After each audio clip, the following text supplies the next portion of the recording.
Ing dinten Jumat, kula lan rencang kula mantun Jumatan badhe main ten rental PS.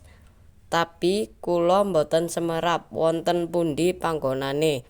Nalika enten tiyang lagi nyapu, rencang kula dikap tanglet wonten pundi panggonane rental PS niku.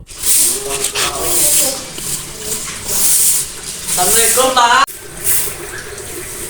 Waalaikumsalam. Nyuwun pangapunten Pak, kanggo sekat hat. Iya le, gak popo. Kula badhe nyuwun palilah Pak. Iya le, iki nopo? Badhe tanglet Pak.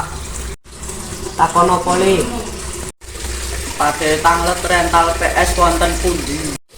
Angkono le, lurus pertigaan belok kanan. Pripun Pak matur suwun. Iya le, padha-padha. Monggo Pak, Wonten perjalanan rental PS niku kula lan rencang kula tumbas minum.